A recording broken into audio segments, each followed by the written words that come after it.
Sure, yes. Well, I'm John Moore, and I'm a painter, and we're currently at the Locks Gallery in Philadelphia, the day after Valentine's Day, 2025. Philadelphia was my home for 42 years. It's my favorite city in the world, but I'm currently living in Maine. I'm following the advice of Bob Dylan, who said, go home and lead a quiet life. And that's what I'm doing right now. So, but anyway, I'm very happy to be here, and I'm very happy to be here with Kathy for sure. So, a quiet life, but busy making paintings and drawings. Right. Yeah. Yes, hello. I'm Kathleen Foster, and I'm the Senior Curator of American Art at the Philadelphia Museum of Art. But before that, I was at Indiana University, and then before that, I was at the Pennsylvania Academy of the Fine Arts in Philadelphia. So I've probably lived in Philadelphia longer than any other place, and it's also my favorite city. And I think I've known John since those days back at the Pennsylvania Academy when you were teaching at Tyler, right? That's right, yes, yeah. So yeah. He has a long and storied career in Philadelphia as a professor. Yeah. Tyler was my base for the first almost 20 years. We left for a year to go to California, but beyond that, I was always at Tyler, and I really sort of learned everything more or less about teaching, in those years there, and of course, really got involved with Philadelphia, the area around Philadelphia, basically through friends, colleagues, and my own sort of interest, basically in working class places and things like that. So.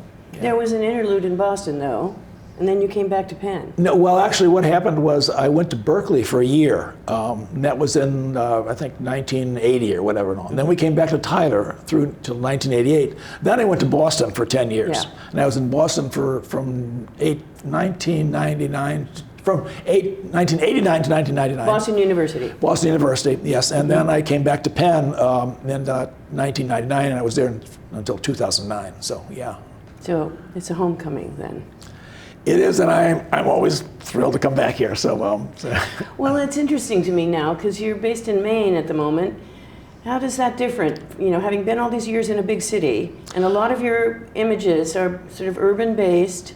How's that working out? What's Maine doing for your art? It's gradually sort of changing. I mean, for one thing, there's a painting or a drawing, basically in the drawing show of the Front Street Shipyard, and all, and that is really a whole new world that I never knew about before, So I would say both the landscape, light, water, all those things are more or less sort of new to me, and all. And well, they don't, in a way, sort of take the place, basically, of wonderful city streets and all this. It's a different kind of thing. And one of the things I'm very aware of in Maine, though, is the quality of light. That was what was being formed in my brain was what about the light in Maine? The quality of light, basically, and all is transformative, And in fact, a number of paintings that I've been working on that are composites might be based on Coatesville, Pennsylvania, Philadelphia, Pennsylvania, but the light is basically coming out of my window, in my studio in Maine. So. Yeah, the light in Pennsylvania there's more moisture in the air than in Maine, and I think it changes. And it definitely does. Have to change the way you, and especially water. A lot more water in the paintings. Yeah. Yes, there's a crystalline quality of light in Maine and all that is unlike anything I've sort of experienced before. Certainly. Well, I'd like to back up. This is a question I've always Sure. wanted to ask you. Tell me about Coatesville. How did Coatesville come to be part of the repertory? There's an artist that you may know about that I first was very close with in Philadelphia named Idlo Skanga. Yes, and also Idlo, at Tyler, yes. At Tyler, and Idlo had a very unorthodox way of teaching, and what he would always do is go to flea markets in Lancaster County and take students with him, and basically buy junk, and more or less some things like that.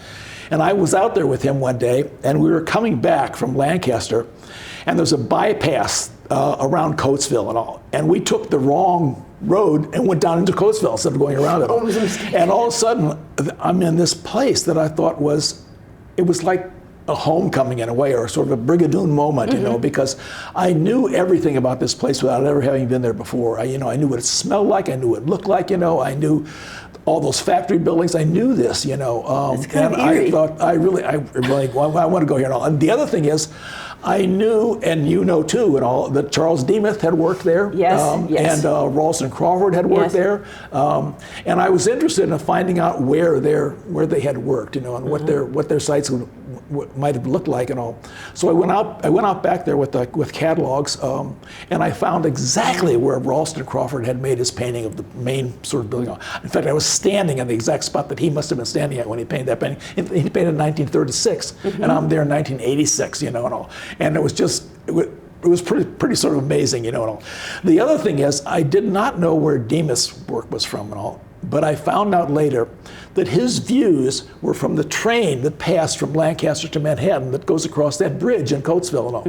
And there's a painting of Demas called Incense of a New Church, and it's all these smokestacks, and all, and that more or less is what you see when you're on a train, basically. Oh, sort of I didn't know through. that. Yeah. Oh, yeah, that's great. Yeah. That's an insight. This reminds me. You have quoted to me Louis Kahn's statement about buildings in repose. Yeah. Talk to me about that. Because I've been thinking over that idea. But what do you mean? And or maybe do you feel that buildings in repose for you is slightly different than it was for Louis Kahn? What's the repose? What's the level of repose here? Yeah, I was reading a biography of Louis Kahn's called something about the brick. Anyway, he was with a friend, and they were in Italy. They were in Rome. And his friend was really remarking about how attracted he was to the ruins in Rome and all. And he said to his friend, there's just dignity, there's great dignity, in the past, in this work, in ruins and all. And that, a lot of places that I've been working with have passed their prime. Coatesville, when I went out there, was not Coatesville in 1950 or 1960, when they were making all that steel for skyscrapers in Manhattan. It's in fact, a lot of those big factory buildings are now vacant. There's nothing in them, Well, those changing around a little bit, and all. But that sort of resonates with me, It just, I think it has some kind of sort of feeling that something has survived, and there's a certain kind of dignity, beauty, or whatever, in that and all, and I kind of look for that, in places that I've worked, in places that I've been. In your new drawings of Spain, for example. Definitely,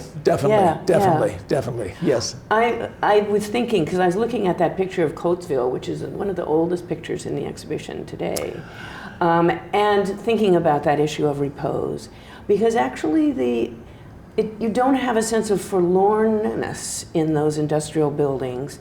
It's more like they're just asleep. That is, it's like the people have gone away. I didn't find them derelict in the same way that the ruins in Spain are really in ruin. Yes. Whereas those Coatesville buildings are just like nobody's there. Yeah. It's a slightly different kind of repose. And I can see you working on these different elements. Those buildings that building in Spain basically is now part of a park. And so it's like, you go there basically to visit it all. Now, there is a well-known landscape architect whose name I'm going to blank on right now and all, whose job basically in Germany has been to take sites like Coatesville, and turn them into parks, industrial sites. Yes, exactly. And all. And I think Coatesville right now has not died, it's been through a number of major sort of transformations in the last couple of decades and all, but there's still activity going on out there and all. I had gone out with Will Brown to photograph some of the places that I had been working at. We're standing on top of a hill, and you can still hear the sounds basically of machinery, and you can still see some old smoke coming out of some of that. So it's still going. There's maybe a handful of cars in a parking lot that might have had 200 cars in it at one time, but there's still things that are going on there. So. But the other element of repose, or the other element in these drawings of buildings, paintings of buildings that you've done all your life, is a kind of reverie about time passing. To me, they're very romantic. In other words, this is like early 19th century paintings where people were seeking sort of a spiritual and emotional quality in the passing of time, and looking at old things and thinking about the death of empires and the fall of, buildings. And I feel like you are a romantic. Well, I'm not quite Caspar David Friedrich, but there's a lineage there, and I feel that in the emotional quality of this, and whether you interpret the quietness and the lack of animation in the paintings, as repose of of lack of use, that of the people gone away, or repose in the, the way that a building gradually crumbles. Those are two different, but those are both romantic tropes. Right. And so I'm just dubbing you a romantic. Well, in relation to the Coatesville paintings, maybe 20 years ago, we had taken a trip across country by car. And on the way back, the idea was to stop at like the Cleveland Museum in Chicago, where we're on to, places that I had not been to for a while and all.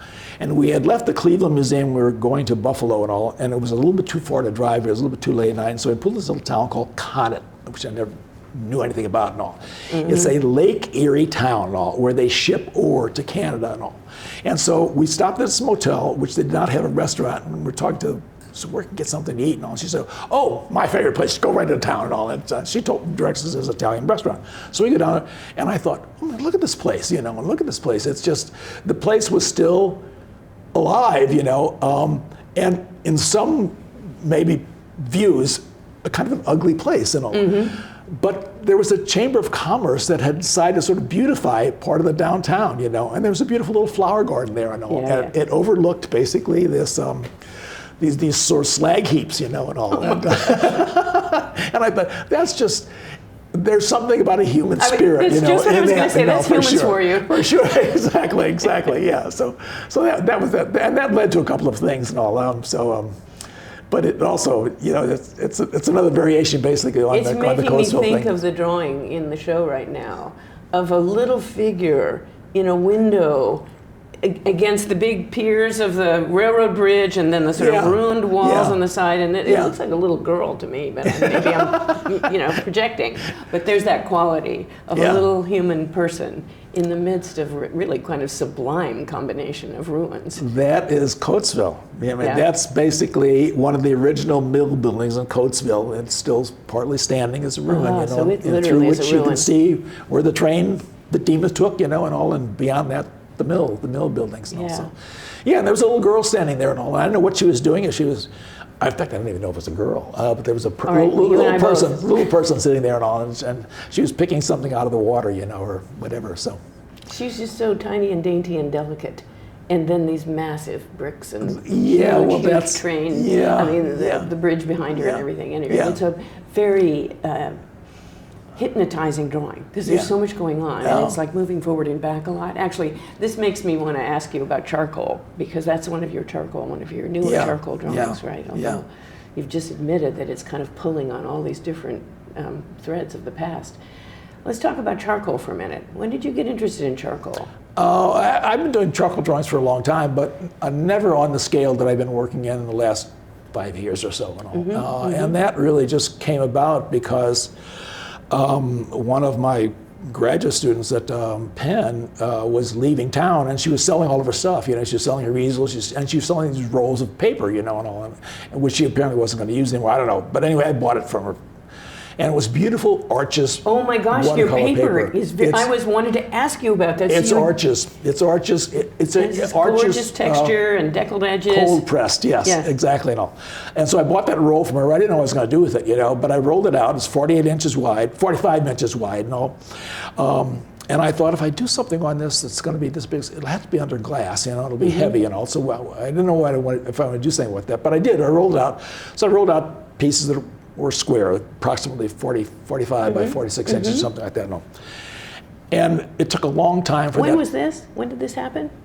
Well, I left Penn in 2009, and I was buying that stuff from her when she was leaving too, and also it must have been about 12 years ago. Okay, so that kicked off the whole... So that kicked off the big ones. The moment, the big ones, yes. Yeah, the other ones that I had done before were about the size of standard watercolor paper, 22 by 30 inches or something like that. And some of the smaller ones that are out there too. And all. But I also did little small charcoal drawings when I was trying to sort of work out some tonal relationships, on just a small scale. And I've got a box full of those. You mean as a run-up to a painting?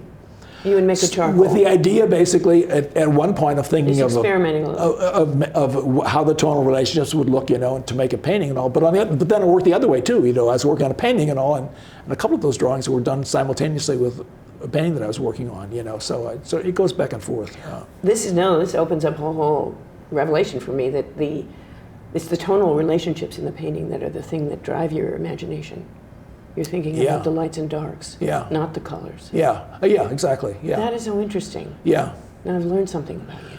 Well, you know, I mean, it's not that I'm not interested in color, but I think that, I mean, one of the things about doing the charcoal drawings is they're layered, you know. Yes, yes, You yes. first begin drawing with a very hard piece of vine charcoal, which it doesn't pack into the paper. So you can basically see where everything's are. And then after everything sort of gets settled, then you go to a little more compressed charcoal, you know, you sort of build up like that. And so in each layer, what happens is it gets darker and darker, you know. And charcoal, it's not unforgiving, but it's a little bit hard to sort of erase, you know, once it gets, You can't just get back to it gets zero. packed in, you know. I usually start with the darkest dark, with wherever the darkest dark is, you know, going to be a drawing, and then sort of work out towards the light, you know. And but the darkest dark is going to be very pale in the beginning because it's done with a vine charcoal, you know, and all. And then you sort of build up towards the light. No, because earlier you described working with just a very pale sketch and then going back in. Yeah. And again, Yeah. layer and layer, to the dark. Yeah. But what you're saying is, as you began, you were going to, that dark was in your brain already, in your mind's eye. Oh yeah, because the drawings are not, I didn't mean to imply that they're just linear. The drawing can be tonal, you know, and all. So there might be like a gray area, you know, a very pale gray area. But I mean, that's where I know that I'm not going to be going white, you know, and all. I want to make sure that's the case, and all. But I usually, just the line stage doesn't last very long, because once the more or less the major locations are set, you know, then it starts to get tone put onto it and all, and that's when the darks begin to come in. But what I used to do when I was working on those drawings is I said blow off the loose stuff. You know, I'm sitting there and I'm working on a drawing and go, and I think, I'm probably getting some of my lungs. You know, this might not be the best idea and all. So somebody, I was telling somebody, I had a leaf blower in the studio, basically. and so I just took the leaf blower, stood back, blasted the charcoal drawing and all, and it worked perfectly. And I blew all the charcoal off, you know, that I did not want, and so I didn't have to fix it or anything like that. And then I go back in, put another layer on, you know, and I'll blow it off. And that's how they got that kind of density, basically through a series of. Oh, I love this story. So, yes. Yeah, well, somebody else told me. He said, "Well, you should have used a hairdryer." I thought, I never thought I could use. Of course, I could have used a hairdryer. Think of that. No. Leaf blower. It's kind of like dynamite. Right. Well, yeah, but it would clarify. I'm just remembering that, like the white box around the little girl in that drawing. Oh yeah. That jumps. That was erased out a lot. That was erased out a lot because there's a gradual tonal shift in water as it came closer. It was like darker when it got closer, and lighter as it got further back. And also, when she went in, I had to basically lighten that up around there. But you can probably, if you look at the paper closely, you can probably still see traces, basically, of charcoal embedded in the fabric of the paper. So. All right. So this all kind of happened in the outcome after, you know, she was leaving Penn. You got all of her stuff. But I have noticed, at least in looking at the drawings in this exhibition, that there seem to be these binges of charcoal. There's like 2017, you did a bunch of them, and then there's 20 to 24, there's a bunch more. And was there something happening here that you suddenly picked it up? That just happens to be this particular selection of drawings. So you're kind of working steadily then. I think the earliest one's maybe 2017. The earliest large one is 2017 also, and then that's what. Okay. That's 8 years ago. So. It's all pretty recent then. More or less, yeah. Well, I'm interested that you may work on the drawings and the paintings at the same time, because actually, at least in the exhibition selection, there's none that are just quite like the paintings. They're kind of their own set of topics. So I see them as like a different adventure than the paintings. Do you have different goals in them? You know Charles Sheeler's photographs, and that when Sheeler made paintings, he would take maybe a section, you know, of one of his photographs, basically, and all. In fact, some of the best of the Detroit, the River Rouge drawings, are just details, you know, of a larger photograph. Some of the drawings basically sprang from seeing a section of a painting and thinking, well, what would I do with this, you know? And in fact, there's one drawing in there that's it's a vertical it's a horizontal drawing on a sheet of watercolor paper of the bridge that goes across. That was part of a larger painting that I had done, and all, but I decided just to focus on just that let's particular just think thing. about that corner. Yeah. Yeah. Okay. All right. That actually reminds me to ask you about photography, because you've worked a lot using photography, and when I think about, I've worked on other artists who also used photographs, like Thomas Eakins, for example, and other artists who have been described as photographic, even though they did not use photographs. That would be, for example, Andrew Wyeth, or Sheeler is another great example. And yet, the more you look at their work, the more they are messing with their photographic sources and creating a product that is actually not photographic. Mm-hmm. Yeah. And so I'd like you to talk for a minute about how you use photography. Is it just like a notebook that you are capturing sketch ideas that you come home and think about? When I first started painting urban landscapes, which was in the 70s, I was working in the summer out of a building at Conwell Hall at Temple University. It's on the 5th or 6th floor, for looking out over that area of North Philadelphia. The first of the aerial views. And I could not, I would go back to my studio and I couldn't remember how many windows there were in that building, or what the shape was. So I'd go down basically and take slides, and then I'd go back out to my studio, and I'd project the slides, as basically a memory aid, and then I used slides like that, for a while, and then I stopped using them, for basically for different reasons. But the thing about, I think I was mentioning to you last night about the slides that were the source basically of the drawings of Spain and all. I had those slides, and I had an idea to do something with them, and it passed. I let it go and all. And then as I was throwing away slides, I came across those slides again and all. And I thought, oh, wait a minute, there is something here and all. And I still have a slide projector, which apparently no one else has. I was going to say, give it to the Smithsonian. I have one too. You must, of course. Yes. So what I did was I put I had about 8 of those slides. I put them in the projector, shot them on the wall, and using my phone, I took a picture of the projected image on the wall. Oh my gosh. And then I took that image in my phone and downloaded it into my computer. And then modern technology. Yeah, exactly. Because the thing is, when you use a phone to take a picture of a slide, it's pretty degraded. It's not going to be what it is. No, and of course, each stage in this process further degrades it, but it keeps the core. That I can use to work from and all. So, so after I download it into the computer, then I can tweak it around a little bit, and all, and then print it out. And so that's the image basically that I use as a reference point and all for those 2 drawings in particular. I only did that because that's the only source that I had, of that, you didn't have that material. I didn't have access to that anymore, Yeah. So I did that. But I think we were talking about this before, but I had gone to Spain with a friend of mine who had lived there for about 2 years, and I had not been back in a long time. And we thought, well, let's make a trip. Let's go back, and all. And so, and he had been living near Zaragoza. We flew to Barcelona. We were there for maybe a week or so, and then drove down to Zaragoza. And from Zaragoza ultimately up to Madrid. We had left Zaragoza, not Zaragoza, but Calatayud, and we were going to be going up to Madrid, and we had driven about an hour and stopped at this town where those ruins were and all. And my friend realized that he had left his passport back at the hotel.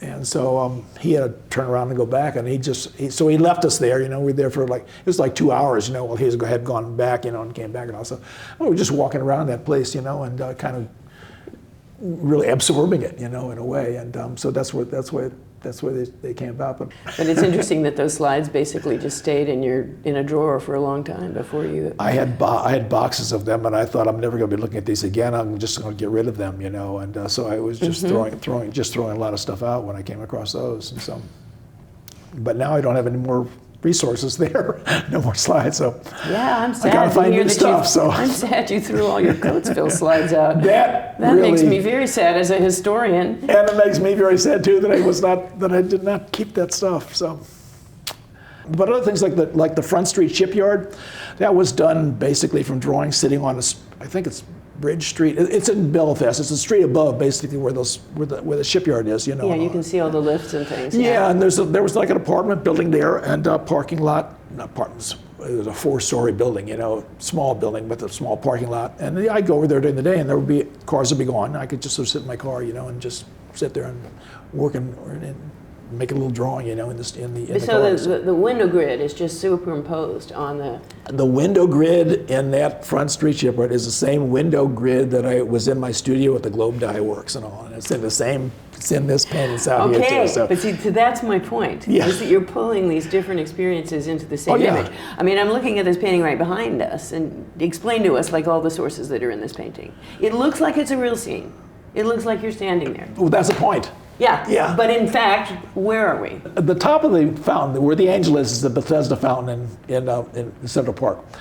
And a number of years ago, when I was with Hirschnetto, I had a commission basically from them to do a painting that was going to be for the benefit of the Central Park Conservancy.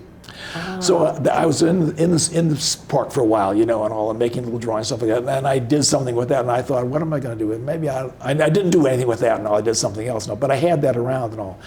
And then a few years ago, when the world was all kind of unraveling, and all, I thought I'd bring back the angel, and so I started that, and all. And the base of that fountain and the pool here, is in Bar Harbor, Maine. There you go. And so, because Bethesda fountain is taller, it has different proportions than this does, Pedestal, and then the park that's around it, I just used, as I said before, my neighbor. My neighbor's house, is right beyond the seas, and he was sitting there and all, and then in between there is the profile of the Philadelphia Museum, so it just resonates with all these different kinds of things. I like to sort of bring together, in a way, memory, and all, and imagination, and direct response something. No, it's this composite of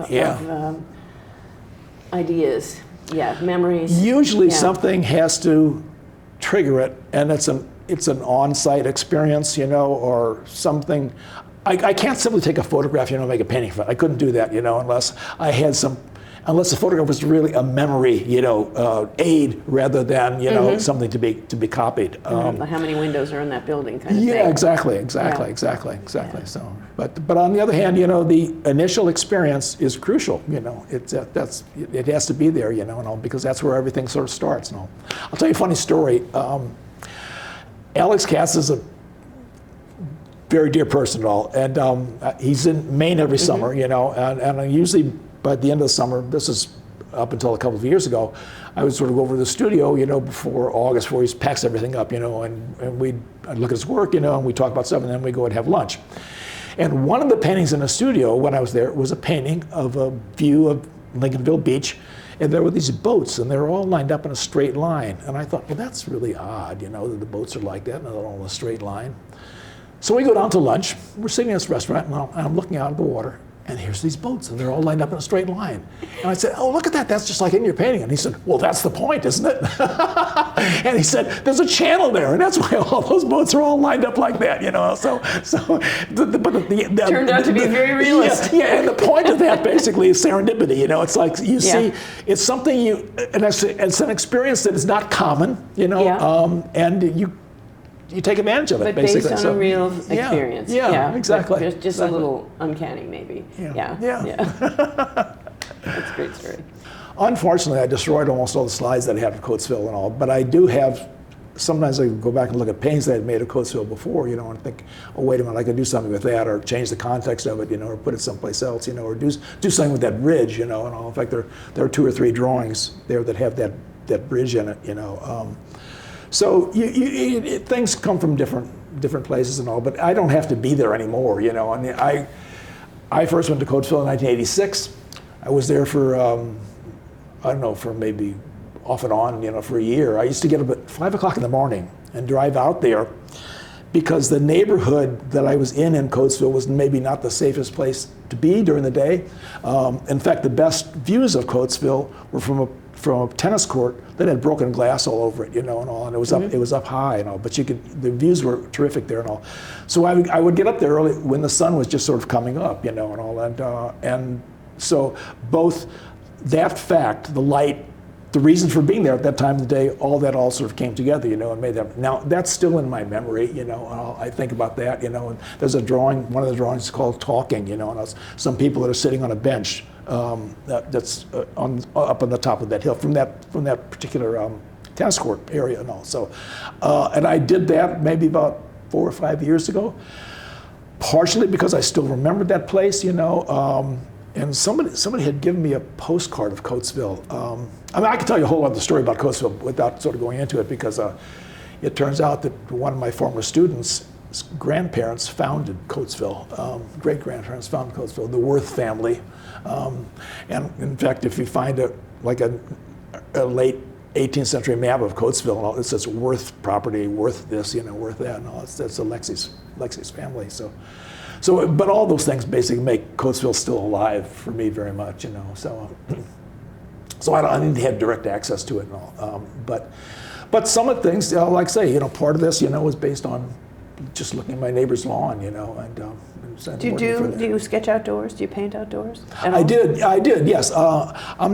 I don't like to do it very much, and then usually, when I was working in the city, the best places to work basically on the roof of parking garages, because usually there's not cars that go all the way up there, and all. So and if there is somebody up there, they're going to be up there most of the day, and they're not going to bother you and all. Yeah. So I like places like that.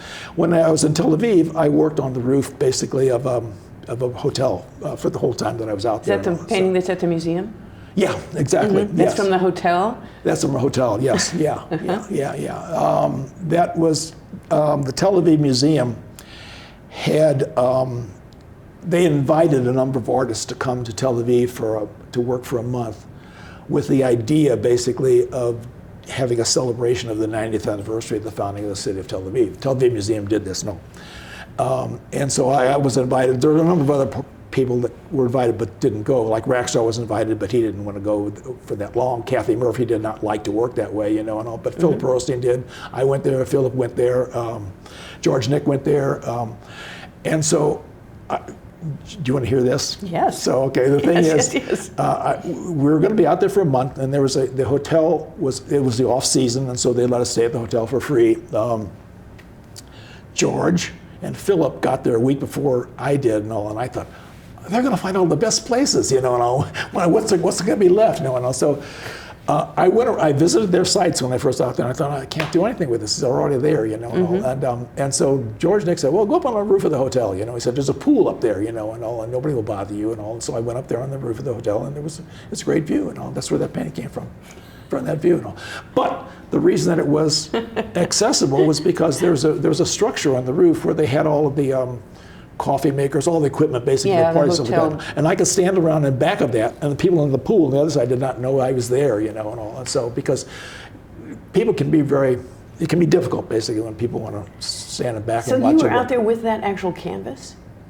I was That's out. a really big painting. No, I have a painting that's 18 by 20, exactly the same proportions, exactly the same proportions. You were making a small version. Exactly, yes, yeah. I did 4 paintings there that were that size and all, and that one, and then with the idea when I came back, I would sort of develop those into larger paintings. No, and so you did that at home, back at home. I did it back in Philadelphia. Yes, yeah. Yeah. Well, this is interesting to me because one of the things that I admire about your painting, and I'm looking at this one, this is a good example with this sort of twilight effect, but also the painting out in the exhibition of the glass blocks on either side of a view of the water with this amazing sunset or sunrise, I don't know, but the color is so beautiful, not only on the water and in the sky, but on the way the blocks change against the sky. Oh, yeah. You just do that in the studio? Yeah, sure. Right, yeah. It's just it's transporting. It's very thank you. Beautiful Yeah. and wonderful, the way that you catch the changing blocks and the way the light. They're like little abstract paintings, Yes, each one. Each one. Yeah. But so yes, if you zero in on the single blocks, they do look like little abstract paintings. But then from a distance, you can see the sky changing behind the glass. It's just, it's miraculous. The painting there called Post is a painting that was done when I was still at the Globe Dye building and all. And there's a post office in Frankfurt and all, where I used to sort of go up and all.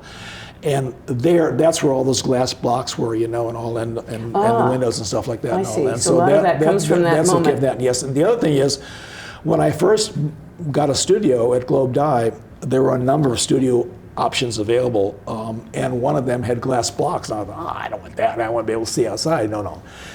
But after I was in my studio for a while, and a photographer had moved in there, I thought, oh, wait a minute, there's something there. Because the thing about those glass blocks is that they can totally transform an utterly ordinary urban street, into something kind of magical. Yeah, and all. yeah. It's and post does that, because if you were actually standing there and looking down that street with all the litter, and all, and everything else, basically, and that a church that's been now turned into a place where they strip cars, and all, it's all transformed.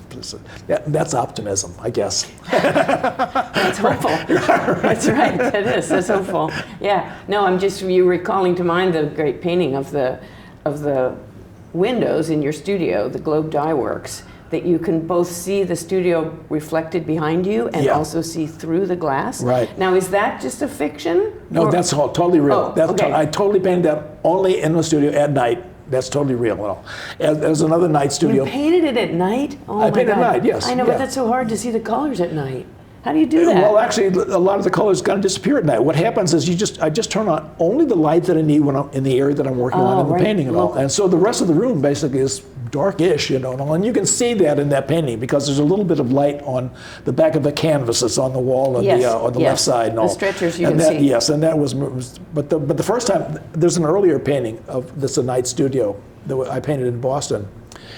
And that one, I was working on for maybe a month or so by turning off all the lights in the studio, going far back from that window so the light would not be affecting it, and all, and just painting what I could see over there. And also, the biggest problem with that painting and with the other one and all is that when you can paint like 3 or 4 panes, and then you got to remix the color, and it never quite is exactly the same. It's always a little bit sort of off. Yeah. So, you can't do the same mix twice. Kind of drives you nuts, exactly the same. So yeah. Yeah. And it's a big painting, so there's a lot of territory to cover. So yeah, I get the problem. But anyway. So there's one other thing we were talking about, things that inspire, and all. It's not just a location. It can also be a painting, something else you've seen that you really like, and all that you admire. Many artists they go to painting in order to create repose when the world is crazy. In other words, that's a kind of a strategy of going through life, is finding that repose. And so it's not to say that, many artists have chaotic lives and their paintings are very serene. Yeah. And so you can see that that's their refuge. Well, there was a moment, I think, in the 19th century when paintings of ruins, were enormously popular, so. That's why I'm saying you're a romantic. Yeah. I know your work on Thomas Chambers. Yes. And I love that guy, and all. And there's a great Thomas Chambers painting at the Colby College Museum of Art. What it reminded me of is that there's a little Lorenzo di Credi painting and all that has these little flowers, that are on the grass, in the foreground and all. And they're like in the Thomas Chambers painting. It's like the same thing. I've had that same moment of looking at a Renaissance painting and seeing those same little flowers. Is that right? Yeah. Yes. I think it's just a guild tradition passed forward, of a way to paint flowers. Yeah. And they appear in like the 17th century.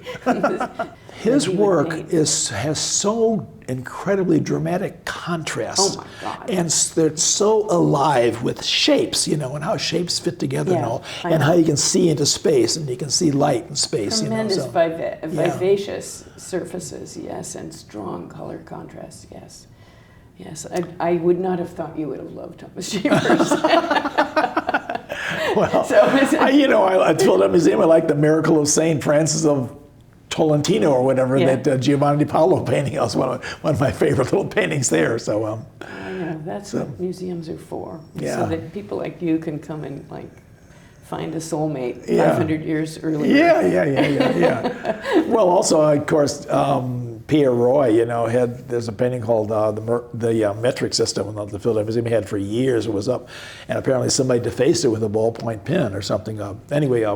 But I'm interested too in the connection to Sheeler, for example, because I feel there's a lot of Sheeler in you.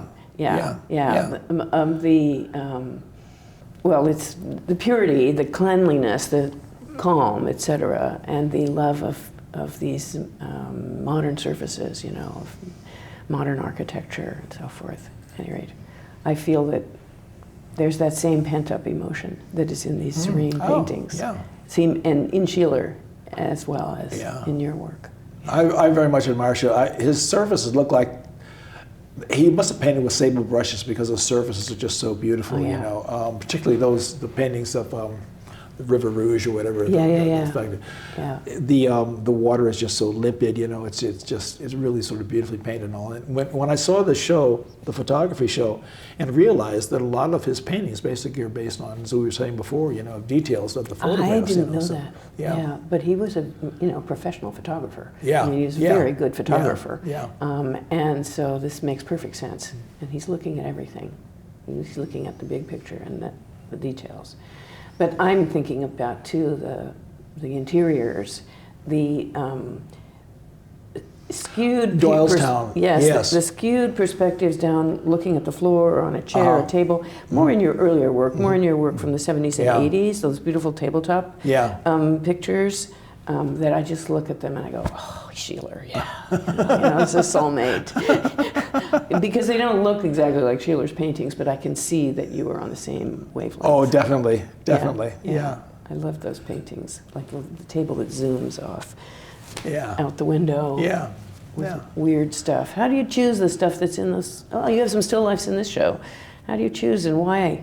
Oh, there's one still life that has a little orange bowl that's in front of a sort of a hazy kind of landscape and all, and that was, I think that's probably from sometime maybe the 70s, late, when I first started painting landscape and all, and that sort of hazy landscape in back is from morning at Temple University when it was still in the summer, when it was still hazy and it was fog had not sort of burned off, and I juxtaposed that with a still life that I had set up in my studio, you know, and all, and I was really most sort of playing with the contrast between the softness outside, you know, and all, and the hardness of color on the inside. And some of the paints I was doing at that time and all, I would use basically an object or a couple of objects or something with color in them sitting in the foreground so I could measure, in effect, the reality of that color versus the color in the distance, you know, and all. So, so it has to do with saturation, intensity, stuff like that, you know. So that sets the note for that. Then everything comes into play with that. Yeah. No, I was thinking too about like the tulips. Against the industrial landscapes, the wires and the towers and stuff like that, and then you've got these like gorgeous flowers in the foreground. Well, the flowers in my studio, they're in a vase, you know, and all that purple sky basically was out. Saw that outside my window, you know, in the studio. The water tower was from I had a commission basically in Greenville, South Carolina, a couple of years ago and all, and there was a lot of those water towers around and all, and basically I had a sort of slide selection basically of those and used one of those in that painting. So. I mean, maybe it's all about the color, to your point about like establishing foreground and then the distance, because the charcoals seem to be mostly landscape. They don't seem to have a lot of still life. That's probably true. Yeah. But I think, well, part of it, I think that, you know, the charcoal has a kind of a grit to it, you know, and all, and it's appropriate basically texturally, you know, for a lot of the materials that are in both urban and whatever environment, you know, and all that I sort of work with, you know, the drawing that you were talking about before that has a little figure, you know, is basically really as much about texture, you know, in terms of creating space as it is about color, you know. And when using the texture of the paper too, which charcoal really responds to the texture of the paper.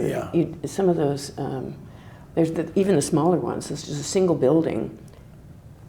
The texture of the paper is really what's giving the atmosphere to the image. Definitely. And so Yeah, I was just looking at that juicy paper, this incredible paper. And I was thinking, oh my God, he's loving this paper and the way charcoal responds to this paper. Because you bring out the beauty of a lot of that is medium. Handmade paper, and I know, it's gorgeous, those gorgeous it has that edges. texture to it, for sure. Yeah. So yeah. But I'm interested that it all started with that big roll of paper. When you're asking about, we were talking about Charles Sheeler before, I met Walker Evans when I was an undergraduate student in a summer school.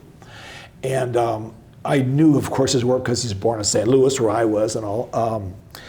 And I had a copy of Let Us Now Praise Famous Men, his book that he did with James Agee and all. And I asked him if he would sign it for me and all. And he said, where are you from? And I said, St. Louis. St. Louis. He said, the Eads Bridge, and all. And he sort of went off on this whole thing about the Eads Bridge and all. And I always thought that he was a remarkable artist, and all. But, when you were talking about repose, you look at a lot of that work, and all, and there certainly is a quality of repose, or maybe not repose as much as ongoing change, and all. That's probably at the center of the subject matter of a lot of his work and all. He is the one person, when I was at Yale, my one regret is I never took a class with Walker Evans because he was teaching there then and all. But in those days, if you were in painting, that was your slot. If you're in sculpture, that was your slot. If you're in graphic design, you'd never cross boundaries, And so I took classes with people that I thought, I'm not getting anything out of this, but I didn't think at that time that you should have been in the other studio. I should have gone to Walker Evans. I know. So who are your favorite artists? Winslow Homer. Yeah. Thomas Akins. Sure. Yeah, of course. These are the people that I've really thought hard about. Yeah. I've worked on Andrew Wyeth as well. I remember that Akins show with the pinpricks, basically, which was a revelation, basically. How he used photographs. Yeah. But that was, again, why I'm interested in how you used photography, because Akins basically did these composites.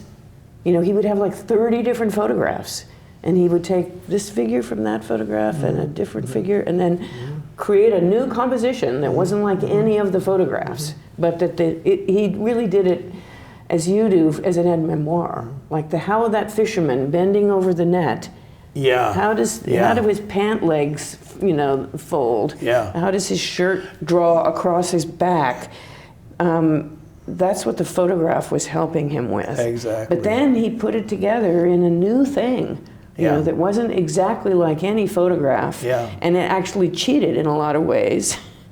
In other words, in blurring things, editing things, in a imaginary composite that has a kind of ring of truth to it, but is actually not anything ever that was seen. It's like this painting. Right. It looks completely credible. Yeah. It's actually been composed out of your experience and memory and photographs, and so the working method here rings a bell with me because I've seen the way Akins used photographs. But he projected photographs onto the canvas, and then he'd go up and make these little tick marks, around the figure. Like his head would be here, he'd make a little tick mark, and his feet would be there, and he'd make a tick mark.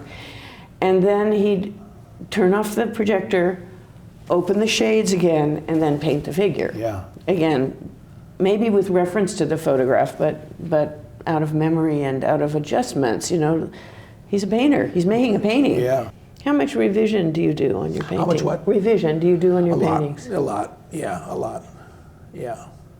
Never intentionally, but just winds up. You just change your mind about where you're going. Yeah, and maybe something just looks different than I thought it looked, and all when I was sort of planning the study or something like that. I don't know.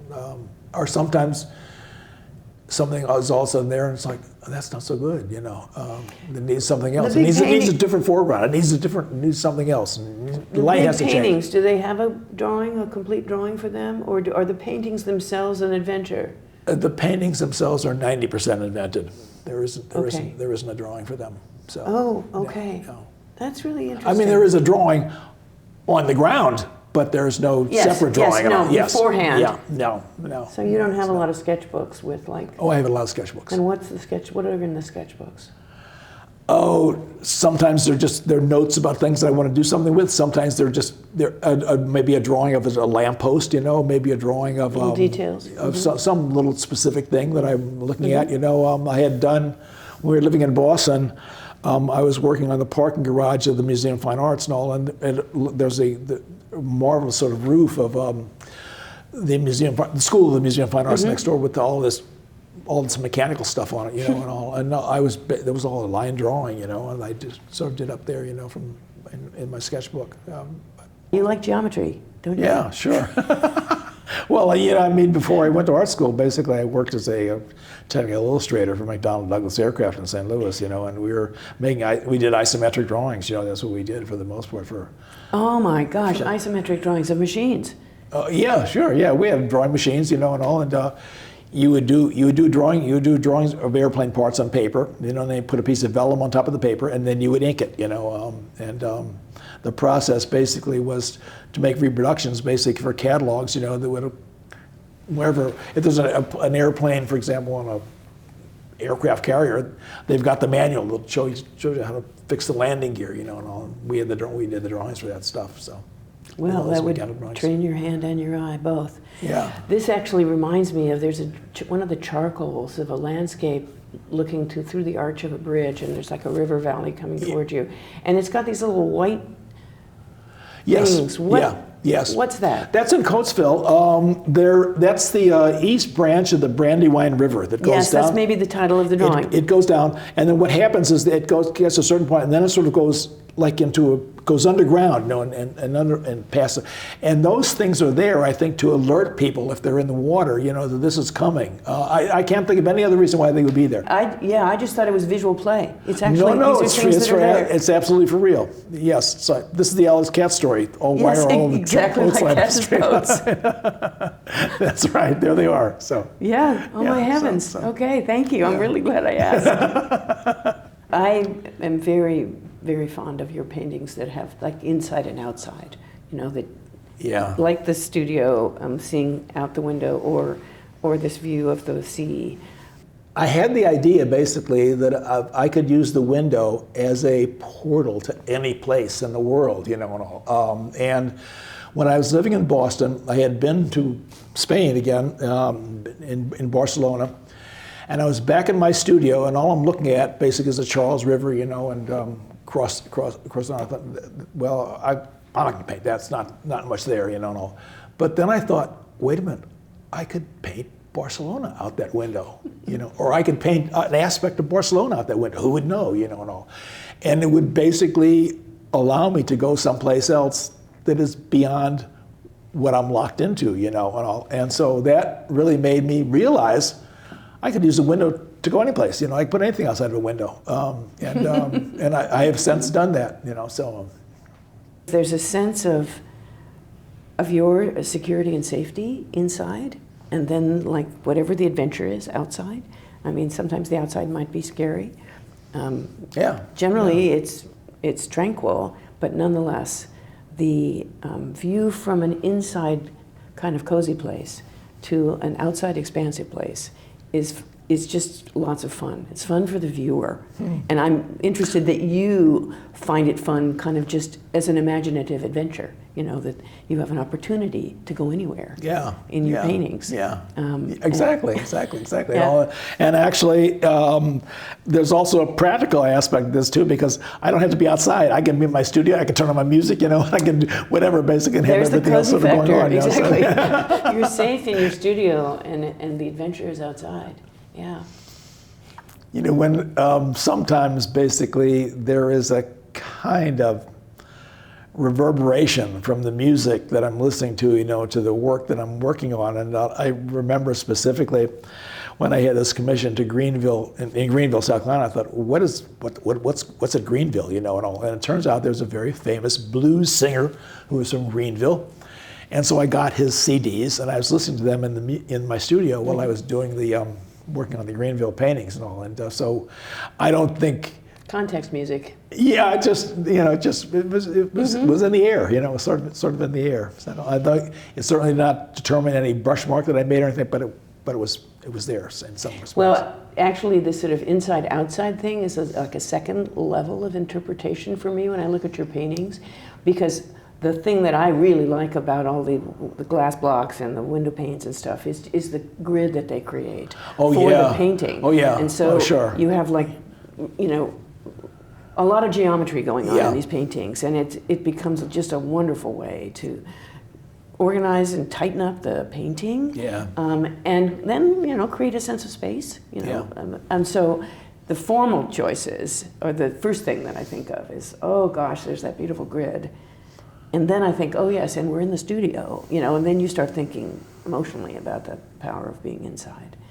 There's a poem called An Ordinary Evening in New Haven, by Wallace Stevens, that talks about the window and what the window means, you know, in terms of opening up it's the present and the past, you know, and all so.